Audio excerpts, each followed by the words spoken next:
பூக்கள் நிறைந்த ஒரு அழகான தோட்டத்தில் ஒரு சின்ன குருவி சின்ன சின்ன குச்சிகளை வச்சு கூடு கட்டி வாழ்ந்து வந்துச்சான்.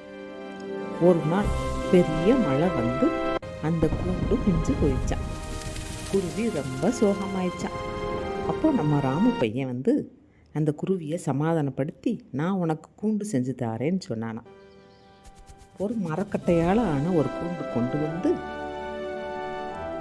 தோட்டத்து மரத்தில் அந்த கூண்டை ஃபிக்ஸ் பண்ணி கொடுத்தானான். இப்போது குருவி ரொம்ப ஹாப்பி ஆயிடுச்சான். ஒரு நாள் ராமு தேர்வுக்கு படிச்சுக்கிட்டு இருந்தானான். அப்போது சின்ன சின்ன பூச்சிகளும் வண்டுகளும் படிக்க விடாமல் தொந்தரவு பண்ணுச்சுங்களாம். இந்த குருவி அந்த வண்டு பூச்சியெல்லாம் விரட்டி விட்டு படிக்கிறதுக்கு இந்த குருவி ஹெல்ப் பண்ணிச்சான். இப்போது ராமு ஹாப்பி ஆயிட்டானான். 2 பேரும் நல்ல நண்பர்கள் ஆயிட்டாங்களாம். இந்த கதை உங்களுக்கு பிடிச்சிருந்துச்சுன்னா லைக் பண்ணுங்கள், சப்ஸ்கிரைப் பண்ணுங்கள், ஷேர் பண்ணுங்கள்.